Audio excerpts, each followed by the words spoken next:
muito prazer que estamos aqui para darmos continuidade ao estudo do nosso livro. Coube a mim os penúltimos capítulos, 17 e 18, relacionados a problemas que nos tocam muito de perto, nos tocam a alma, porque nos falam de grandes perdas, doenças, patologias estranhas, termos muito técnicos que muitos de nós talvez estejamos preparados ou familiarizados, né, com o que nós vamos dizer. Na medida do possível, tentaremos elucidar o que pretendemos. Coube a nós, então, como disse, o capítulo 17 e 18. O autor, querido André Luiz, inicia essa exposição falando a respeito da desencarnação com essa pergunta: se podemos considerar a desencarnação como em plena infância, como é que nós podemos ver a desencarnação de crianças? Como sendo uma punição das leis divinas, na maioria das vezes? Vocês concordam que pode ser isso? Punição da lei divina? Não, né? Deus não pune, não é mesmo? Deus nos dá a oportunidade, as suas leis, para um aprendizado, sempre, não é? Então, não estou podendo lidar com isso aqui, só baixar. Sempre emoção. Então, nós vamos ter as respostas. Muitas existências são frustradas no berço, não por simples punição externa da lei divina, mas porque a própria lei funciona em todos nós, desde que todos existimos no hausto do Criador. Lógico, nós estamos envolvidos pelo hálito do Criador. Nós vivemos graças a essa energia, né, vital, o princípio vital que alimenta os nossos corpos. Então, muitas existências são frustradas no berço. O que podemos deduzir? Que realmente o sofrimento começa muito cedo para alguns, né? Temos oportunidade, aqueles que lidam mais diretamente com o hospital, com doenças, de presenciar esta realidade que André Luiz está nos colocando, né? Desde tenra idade já aparecendo problemas que podem ser não só relacionados com aquele próprio espírito, como também aos seus familiares, né? Então, através do suicídio, ele diz, frequentemente, o suicídio integralmente deliberado ou do próprio desregramento, quando fazemos isso, né, quando lançamos mão dessa liberdade errônea de transgredir as leis divinas através do suicídio deliberado, decidir, então, ou do próprio desregramento, com o meu próprio corpo físico caminhando para um suicídio indireto. Então, nós operamos em nossa alma calamitosos desequilíbrios, tempestades ocultas realmente. Essas tempestades realmente significam todo o sofrimento que nós vamos desencaminhar, muitas vezes pela nossa própria teimosia, né? Já foi falado isso em outras palestras aqui. Justamente são as reincidências, né? Acabamos reincidindo nos nossos maus hábitos, sempre em existências anteriores. Por quê? Porque realmente ainda não entendemos a necessidade de como aproveitar melhor a presente encarnação. Que não estamos aqui por acaso, que temos uma tarefa a cumprir e precisamos ter conscientização do tempo que nos foi dado por Deus. Então, frequentemente, isso acontece. E esses calamitosos desequilíbrios, né, formam realmente tempestades em nossas almas. E quais seriam os meios, né? As causas seriam, os instrumentos utilizados são os mais diversos. Podem ser cargas venenosas, né, venenos realmente, instrumentos perfurantes, projéteis fulminatórios, enforcamentos, afogamentos, quedas de grandes alturas e multiformes. Isso, olha, interessante nós dizermos que calculada, né? Quando nós premeditamos realmente uma queda de grande altura, sabendo que dali não vai sobrar nada, bem consciente, né? E multiformes viciações com que os responsáveis arruinam o próprio corpo ou o aniquilam, impondo-lhe a morte prematura, com plena desaprovação da consciência. Então, realmente, somos os responsáveis pela conservação ou destruição do nosso corpo através dos nossos hábitos. Então, gostaríamos de fixar bem as viciações, né? As viciações com que os responsáveis arruinam seu próprio corpo ou o aniquilam, impondo-lhe a morte prematura. Então, é um adulto que morreu antes da hora, não é mesmo? Ou é uma criança que vai desencarnar. Antes da hora? Não, acho que é o tempo certo. Nada acontece antes da hora, do tempo determinado por Deus, né? Então, esses processos degenerativos serão a consequência desses atos impensados e desajustes nos centros essenciais. Então, qualquer procedimento desse que nós possamos lançar mão, causarão desaprovação, com desaprovação da nossa consciência, ou seja, nós sabemos que é errado, mas por alguma razão estamos envolvidos numa situação que vamos em frente, vamos conquistar aquilo, realizar aquilo que não quer. E acabo com a minha saúde e no fim, acabo suicidando ou indiretamente ou diretamente através de todas essas vias, e eu vou ferir também os meus centros vitais, né? Os centros essenciais do psicossoma, que são as estruturas nobres que alimentam, que dirigem todo o funcionamento do nosso corpo físico. Então, notadamente, o que vai acontecer? Todas essas substâncias ou instrumentos, os mais diversos, eles atingirão o córtex encefálico, as glândulas de secreção interna, a organização emotiva e o sistema hematopoético, ou seja, aquele sistema que está mais ligado aos descontroles sanguíneos, aos problemas ligados ao sangue. Então, o que acontece? A alma sofre um impacto, né, com a morte violenta que causamos. Logicamente, causamos um impacto muito grande na nossa alma, e sob esse traumatismo profundo que conseguimos, provocamos, né, semelhantes recursos da alma, então, falham também. E a alma entra num pavoroso colapso, como diz André Luiz, e ainda ele afirma que não há um termo correlato na diagnose terrestre. Então, não temos como diagnosticar exatamente o que ele quer dizer com esse pavoroso colapso e esse traumatismo profundo, mas sabemos que se resume numa repercussão muito grande e muito negativa para nós. Então, incríveis flagelações da inconsciência, que vão da consciência descontínua ou a loucura completa, são uma das causas, uma das consequências. A loucura completa, então, toma conta das nossas mentes torturadas por um tempo variável. Então, nós podemos chegar à loucura, sim, dependendo das cicatrizes que causamos no nosso psicossoma através da escolha que fizemos, né, para o nosso suicídio.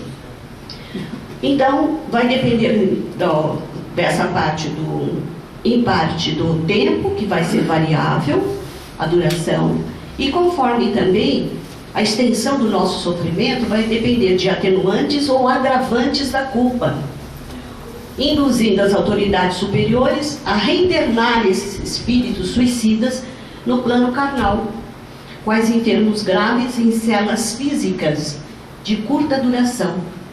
Então, são as crianças que morrem muito cedo, e varia, como ele vai dizer, desde a vida intrauterina até os 18, 20 anos. E isso, então, por quê? Para que eles se reabilitem, esses infelizes se reabilitem gradativamente com a justa colaboração dos espíritos reencarnados, cujos débitos com eles se afinem. Ou seja,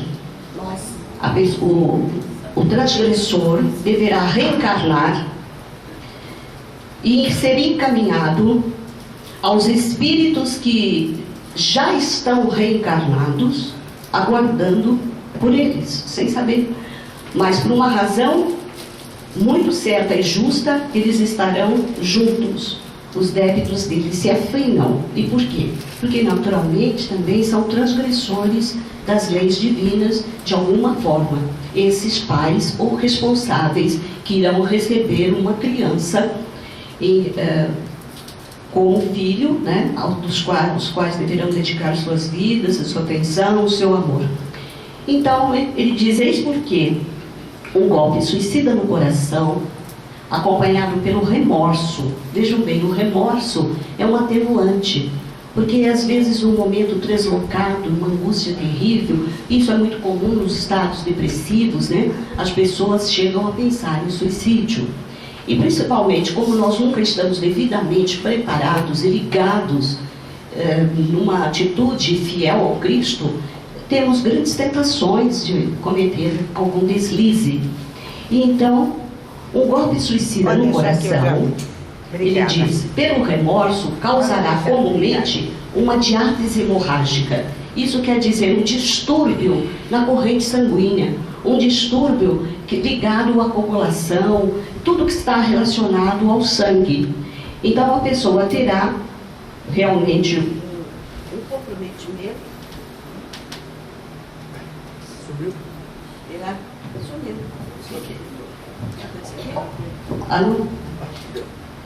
Então, essa diátese hemorrágica é uma perda considerável de um elemento, a protrombina do sangue, naqueles que renascem para tratamento de recuperação do corpo espiritual em distonia. Quer dizer, ele está totalmente sem ação, sem força, totalmente desleixado, destruído.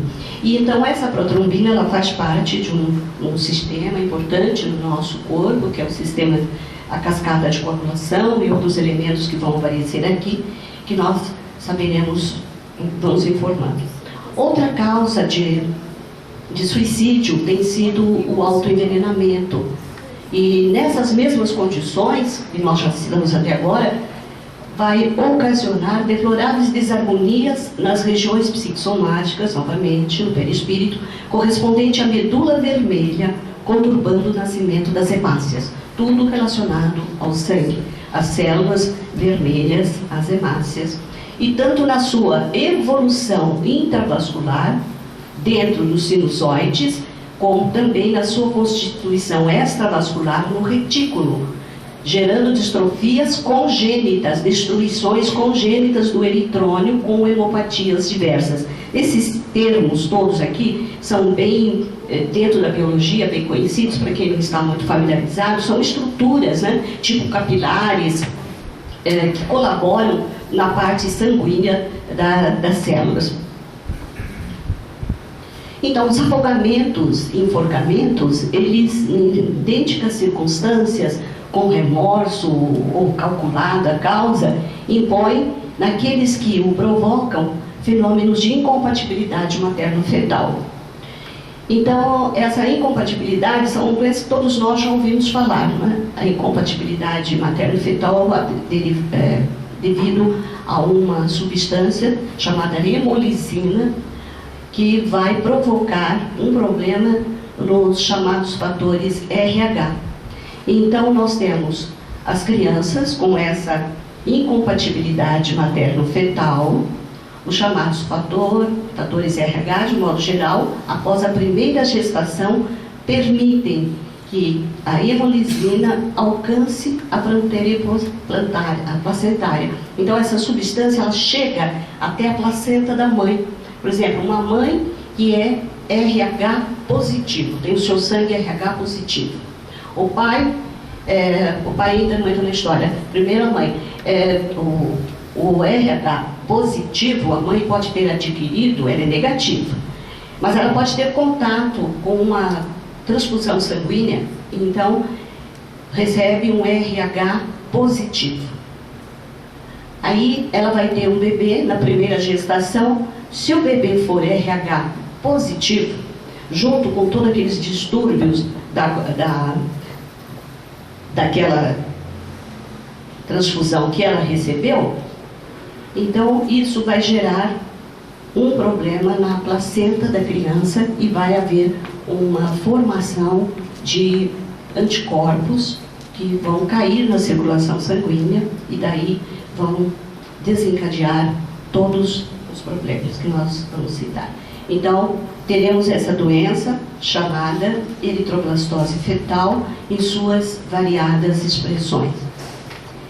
Ou chama também a doença hemolítica do recém-nascido. São a morte das células do sangue.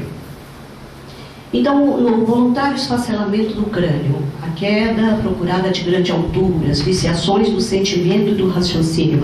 Então, quando se cai de grande altura, ou quando nós esfacelamos o nosso crânio de alguma forma, ou através de instrumentos perfurantes, com projéteis mais diversos, ou então se joga no próprio trilho de um trem, porque sabe que ali ele não vai escapar mesmo, seu cérebro será atingido.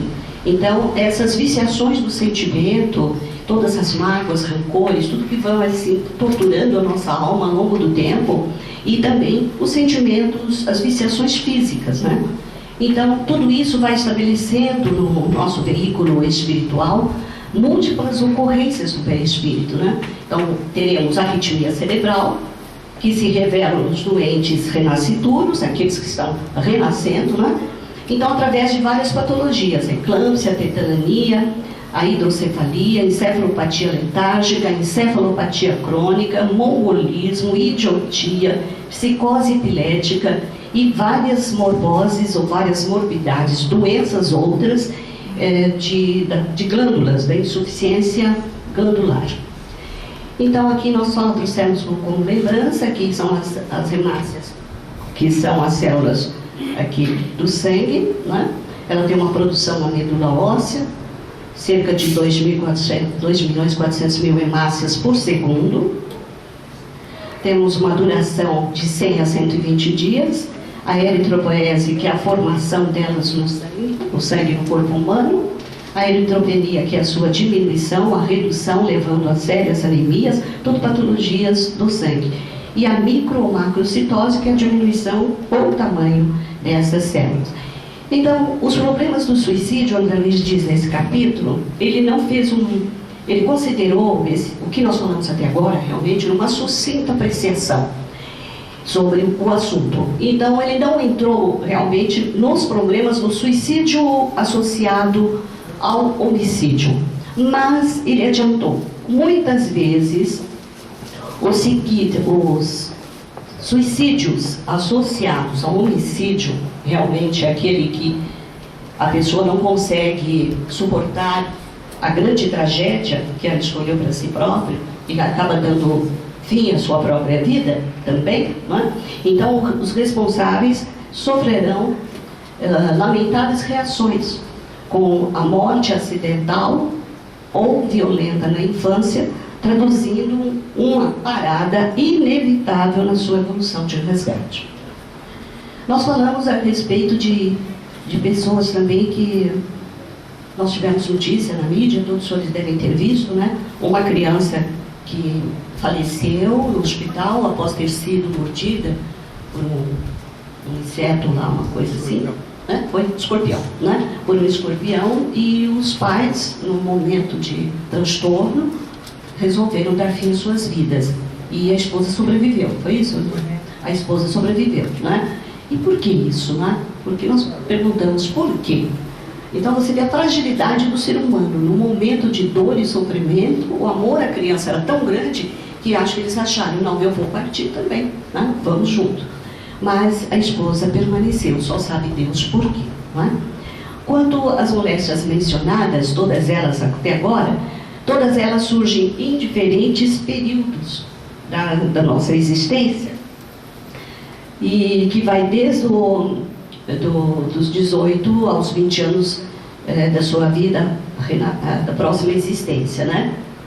Então, via de regra, é assim. Mas existem outras razões e para esse tipo de coisas que nós estamos falando. Essas são uma das causas. Como visto, então, as doenças secundárias, elas são doenças secundárias porque estão ligados a problemas da alma. Então, nós sabemos que tudo o que fazemos na nossa vida repercute no nosso espírito e na nossa alma. Então, são doenças secundárias cuja etiologia está realmente estruturada na alma. E qual o destino desses espíritos, né? Nós perguntamos. E André Luiz responde: importante considerar que todos os enfermos dessa espécie são homens ou mulheres, não é? Homens ou mulheres que corromperam os próprios centros genésicos pela delinquência emotiva ou pelos crimes reiterados de aborto, muitos provocados, não é? Um aborto espontâneo, em existência do pretérito próximo. Então essas pessoas que recentemente, numa vida anterior a esta presente, praticou vários abortos, então ela está cometendo um crime. Então todos os enfermos que foram vítimas dos acidentes que nós citamos, eles serão levados a pessoas que cuidarão deles. Então esses crimes de aborto provocado serão levados a essas pessoas para que, servindo na condição de atendentes e guardiães, são pessoas escolhidas mesmo, de alguma forma, pela espiritualidade, porque também se conspurcaram perante a eterna justiça, a lei divina, né? Então vão chover. E nós vemos isso na prática, principalmente dentro dos hospitais, como eu disse. Berços de crianças, berços de UTI, nós vemos muitas crianças sendo veladas por pais extremamente bondosos e dedicados. Temos vários exemplos. E uma das mães até nos disse: o que eu mais quero é sair daqui com a minha filha nos braços, tendo a oportunidade de fazê-la minar. Porque desde que ela nasceu, eu não tive a oportunidade de segurá-la nos meus braços. A menina já estava há alguns meses, então um dos casos que André Luiz fala, aquela criança já começou o seu karma na vida intrauterina. Então ela já veio com aquela patologia. São as mais diversas síndromes diagnosticadas pela medicina oficial, cuja causa ainda é desconhecida. Então, há pouco tempo houve aquela menina que é a síndrome de Oberdan, parece que eu esqueci o nome agora, Oberdan, e essa menina tem ausência do intestino, um intestino curto, não tinha estômago, um pouco do estômago, o abdômen dela era quase vazio, e havia cirurgia disponível para que pudesse tentar uma melhora, mas é paliativa. Porque com o tempo a criança tem que ser alimentada, logicamente, através de sondas. E essas sondas para alimentação levam a uma má nutrição.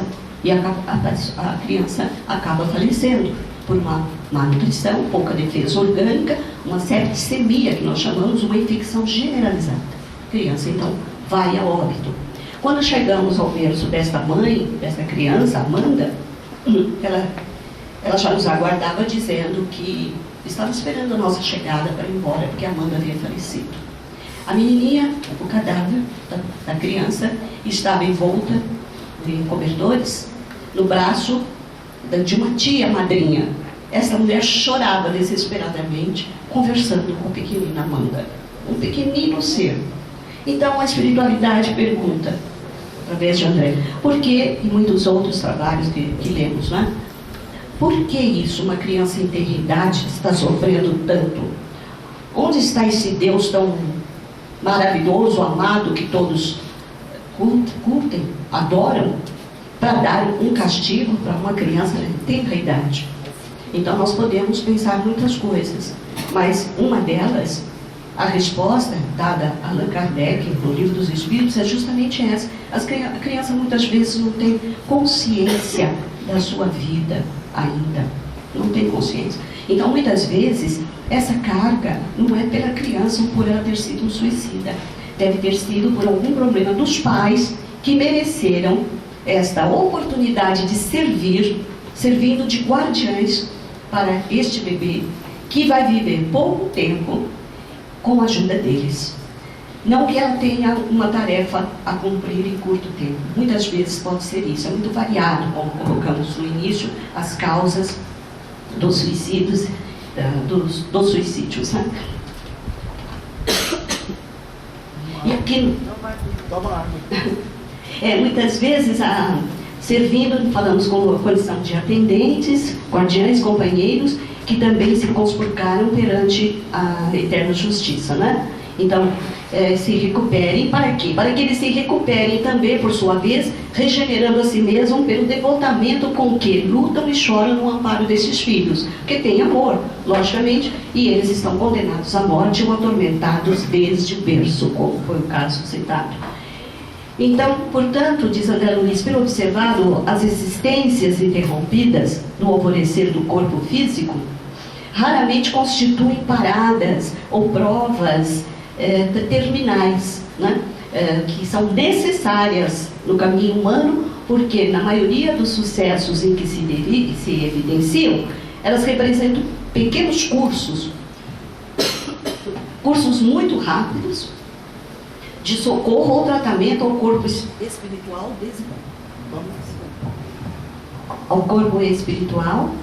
desequilibrado por nossos próprios excessos e inconsequências.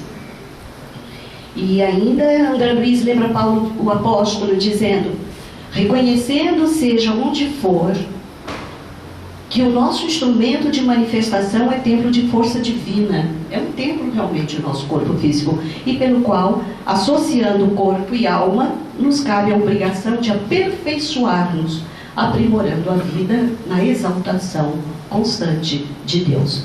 Então, há casos de desencarnação, são as perguntas agora que estão fazendo, André respondendo.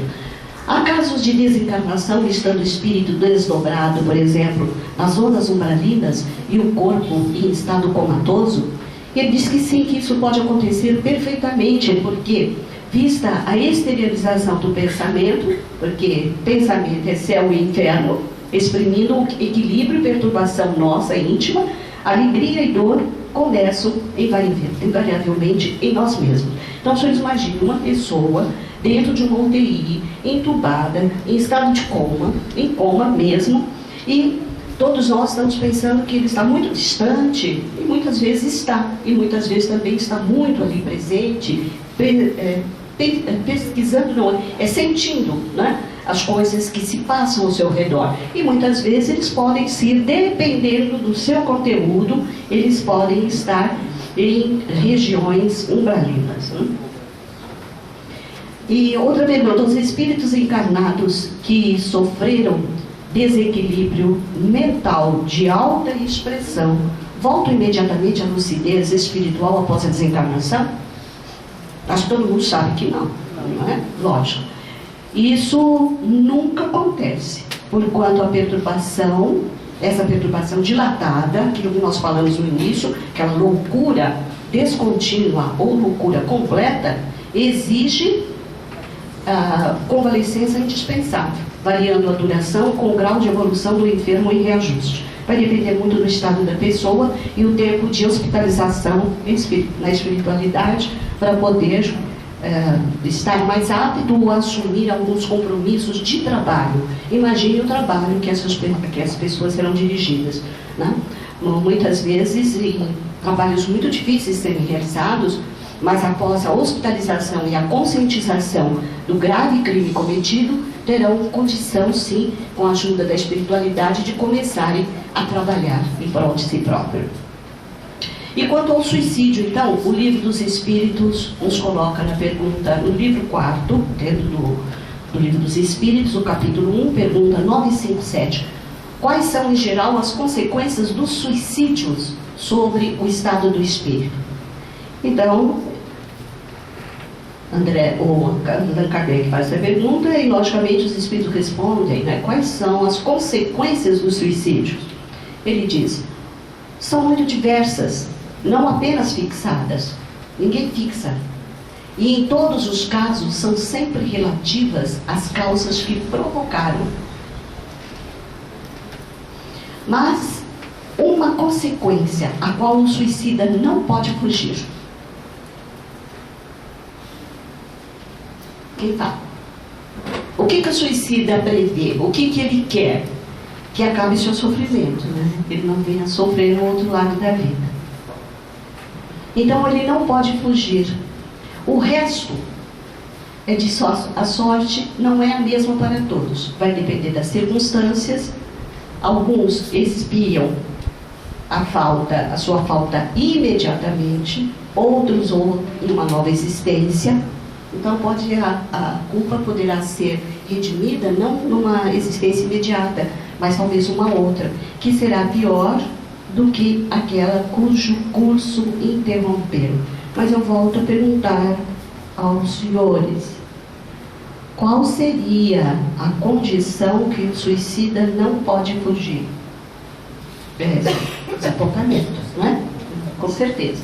Ele esperava ser livre de tudo, mas infelizmente a coisa continua pior ainda. Então consultamos também Emmanuel, dando uma contribuição a este capítulo. No livro Religião dos Espíritos, ele fala: sem as atenuantes da moléstia ou da ignorância, o que seria a terrível doença que carregamos, a maneira como carregamos essa doença, com paciência, com tolerância, sem revolta contra as leis divinas, já vai ajudar nessa condição dessa vítima.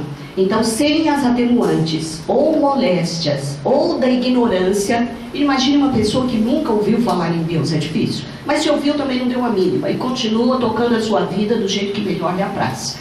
Então, isso há de se considerar, não somente problema da infração ante as leis divinas, que vai sempre existir, mas também um ato de violência que a criatura comete contra si mesma, através da premeditação mais profunda. Então, toda vez que premeditamos, sabemos o que queremos, o que vamos fazer. Ah, mas eu posso estar envolvido com obsessores. O problema é seu. Por que não se cuidou? Por que não procurou saber qual é o seu real destino sobre a Terra? Viemos passar férias aqui, sabemos que não. Nós estamos aqui por uma razão muito mais séria do que pretendemos.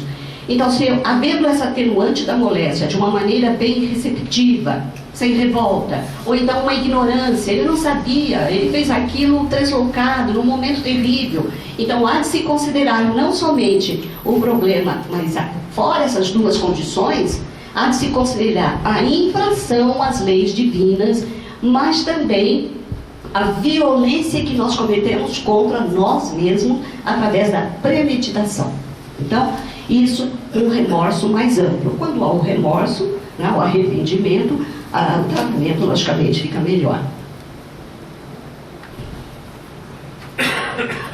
Então, existe crime se transgredirmos. Existe crime quando transgredis a lei de Deus. Isso aqui também está na Religião dos Espíritos, né? Falando sobre o abortamento voluntário. Se é um crime, qualquer que seja a época da concepção. Escrevi errado aqui, não lembro. Existe sempre crime, respondem os Espíritos. Existe sempre crime quando transgredires a lei de Deus. A mãe ou qualquer pessoa cometerá sempre crime, tirando a vida da criança antes de nascer. Por quê? Ela está impedindo a esta alma de ter esta grande oportunidade de suportar as suas provas, das quais aquele corpo deveria ser instrumento. E Emmanuel também nos diz: existe um crime mais doloroso do que tudo que nós podemos imaginar. Ele diz que nós, com frequência, estamos ligados, né, às notícias, à mídia, os grandes assaltos, os grandes homicídios, as grandes transgressões, e tudo isso, como vem muito mais esse crime doloroso que ele está se referindo, realmente é ao aborto. Então, supera toda a crueldade dos homicídios, assaltos e outros que abalam a opinião pública. Por quê? Eles são realizados sempre às escondidas, né? Sempre em casa, no silêncio do lar, ou então em plena natureza. Nós conhecemos vários casos das mais formas diversas de apelação para abortar um filho indesejado. Então, além da falta de meios, por que é um crime tão pavoroso? Porque o bebezinho que está naquele ventre materno não tem condição de defesa. Não pode se defender, não pode suplicar piedade, de qualquer forma, então, que poderia lhe possibilitar um movimento de reação. Então, refere o Emmanuel que o abortamento delituoso, ele dá esse nome, em que os pais inconscientes determinam a morte dos seus próprios filhinhos. E antes que possam eles sorrir para a bênção da luz. E mais bonito de tudo que eu achei nesse trabalho de Emmanuel é que, além da falta de meios de defesa, ele deixa, de todo esse problema da criança, ele diz: os homens da terra, ele adverte, os homens da terra, e sobretudo os corações maternos chamados à exaltação do amor e da vida, que se abstenham de semelhante ação, que lhes desequilibra a alma e entenebrece o caminho. Como vocês veem, a espiritualidade não cansa de nos dar recados, né? E nós, muitas vezes, nos desencaminhamos. Que fujam, diz ele, do satânico propósito de sufocar os rebentos do próprio seio, porque os anjos tempos que rechaçais são mensageiros da providência assomante no lar em vosso próprio socorro. Muitas vezes aquela criança que estamos desdenhando, né, poderia ser para nós, talvez, algo mais na nossa vida, nos possibilitando pelo devotamento, pelo amor, como guardiães sinceros, e então um abono, vamos dizer, talvez uma moratória para os nossos erros, né? Então, Emmanuel continua: se não há legislação que assinale a torpitude do infanticídio nos recintos familiares ou na sombra da noite, os olhos do nosso Pai contemplam do céu a todos, chamando-vos em silêncio as provas de reajuste, a fim de que se vos expurgue melhor, da consciência a falta desculpável que perpetrastes. A falta passa a ser desculpável, porque realmente você passou por um reajuste, dependendo como passamos por esse reajuste. Terminamos aqui o primeiro capítulo 17. Passando para o 18, quando... Alguém quer fazer alguma pergunta? Alguém quer falar alguma coisa? Evolução e destino, né? Então, o mal está determinado no conteúdo do nosso destino? Perguntam. Ninguém nasce destinado, como já falamos, ao mal, porque semelhante disposição derrogaria os fundamentos básicos do bem eterno nos quais se levanta a obra de Deus. E o que acontece então? Quando o espírito renasce, ele já traz consigo a provação expiatória a que ele deve ser conduzido. Ou então aquela tarefa redentora que ele próprio escolheu de acordo com os débitos contraídos. O autor ainda, André Luiz, informa que prevalece aqui o mesmo princípio que está em vigor, que vige para as sociedades terrestres, ou seja, como é classificado o infrator perante a lei. Nós sabemos que um réu confesso, ele será amplamente vigiado, não é? Amplamente conduzido nas formas mais diversas para poder cumprir a sua pena, né?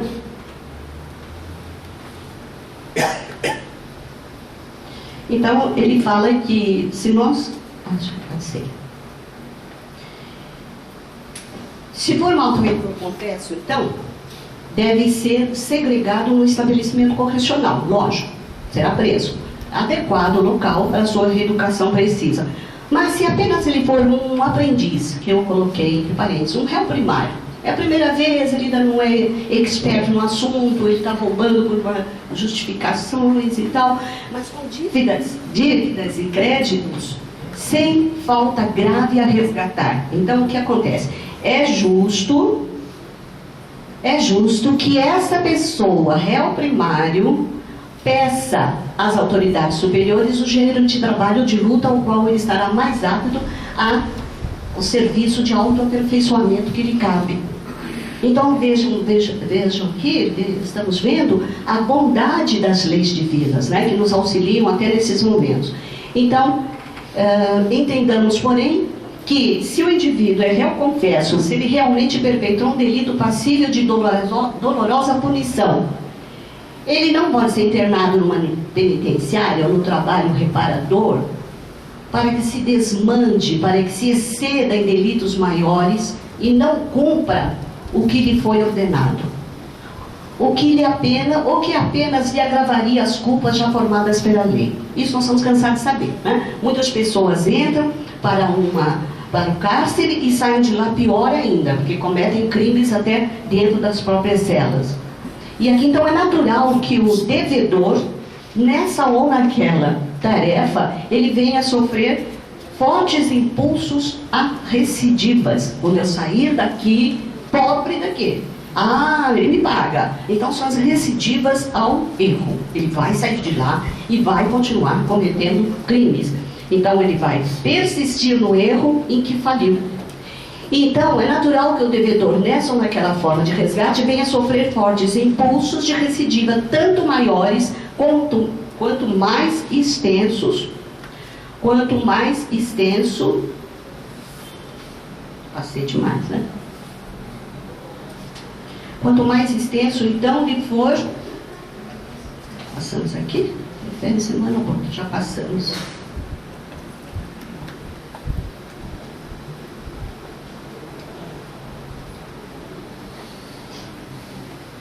Então, o renascente, então, traz consigo essas provações e fatores da lei. Vimos tudo isso.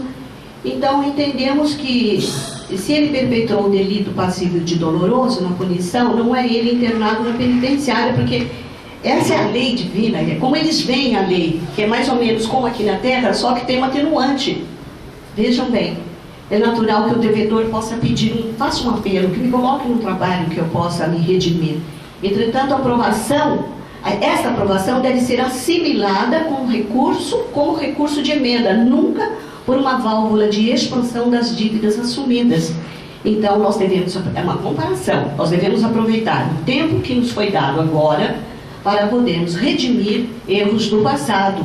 A determinação, isso não dá o direito, ninguém recebe do plano superior a determinação de ser relapso, vicioso, madraço, no latrocínio ou na dipsomania, preguiçoso, no sentido de avaliar o latrocínio, o roubo, o alcoolismo, no meretrício, na ociosidade, no homicídio, no suicídio.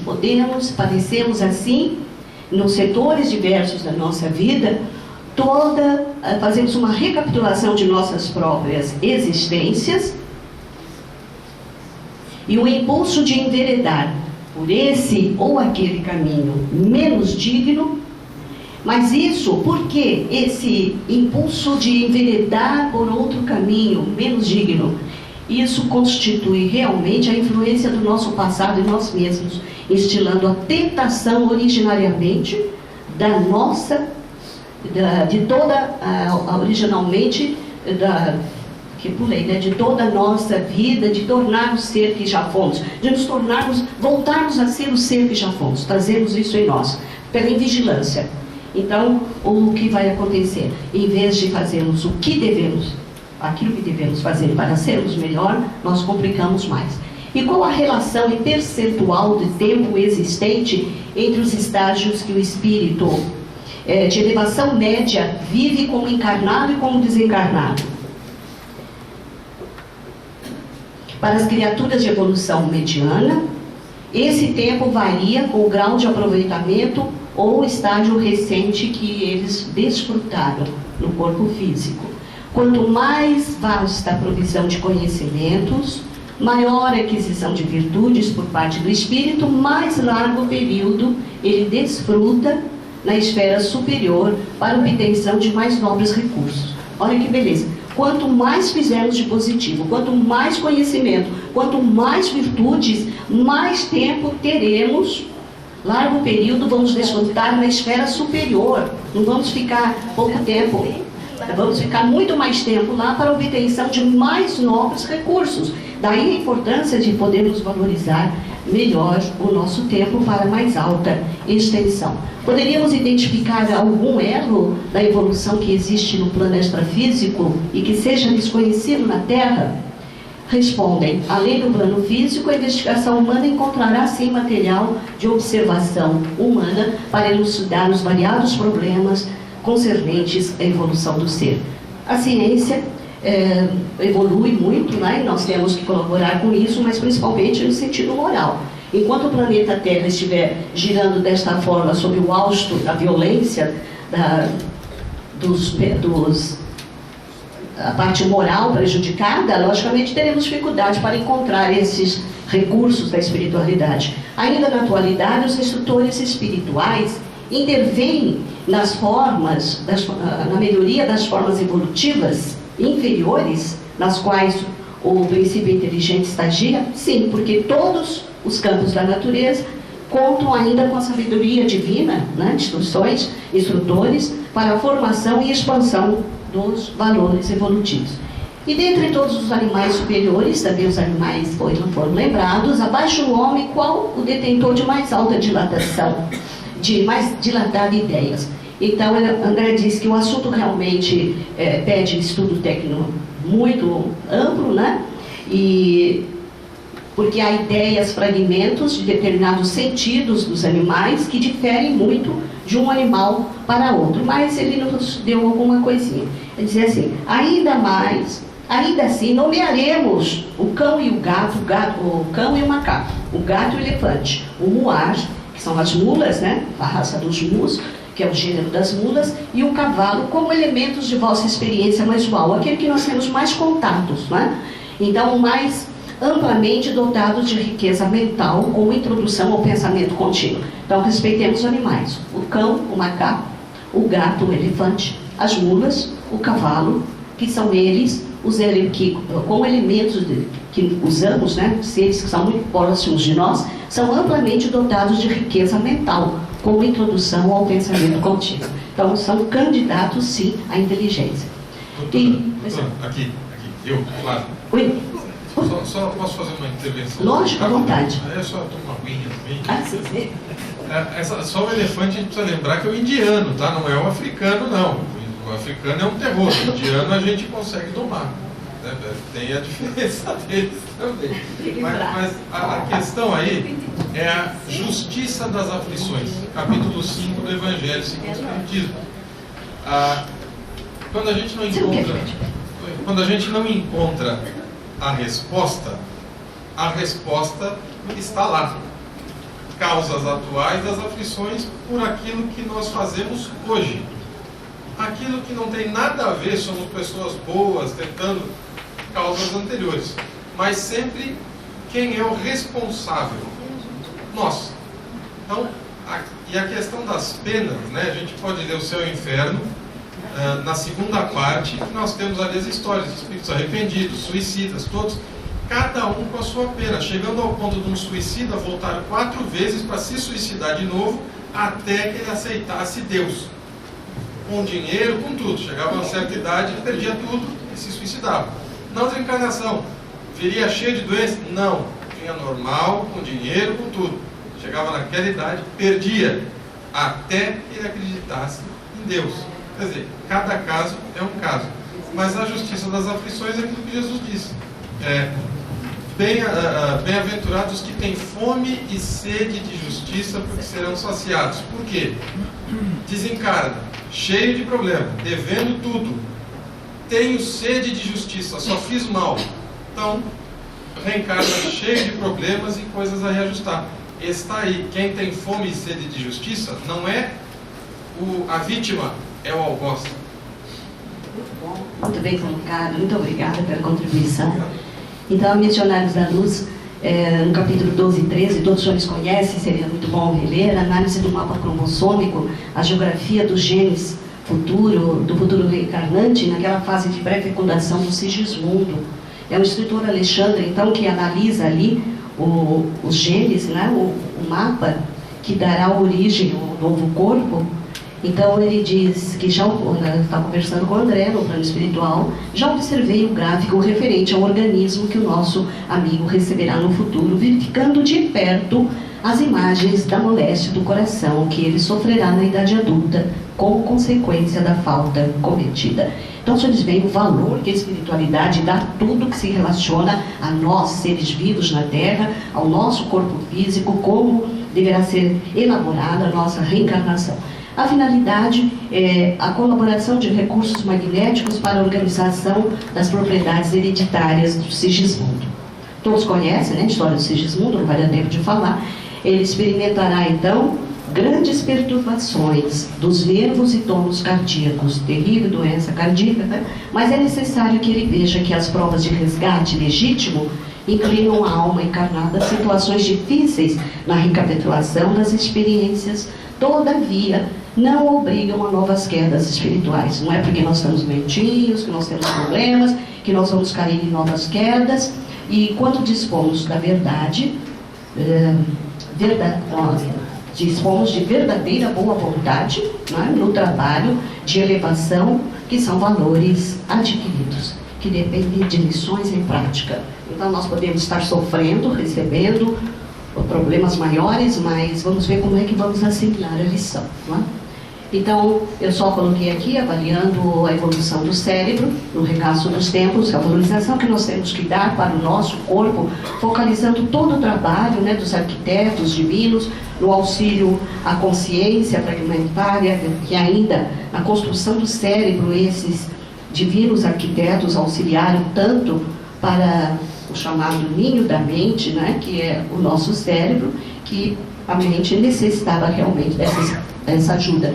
Ao mesmo tempo, o aprimoramento do nosso centro coronário, do nosso psicossoma futuro, refletindo-se na glândula pineal, aquele trabalho todo que a espiritualidade teve conosco, né? E já razoavelmente plasmada, naquela época já a pineal, e apresentada por André Luiz como um fulcro energético das sensações sutis para a tradução dos nossos e seleção dos nossos pensamentos, mecanismo de reflexão, meditação, discernimento.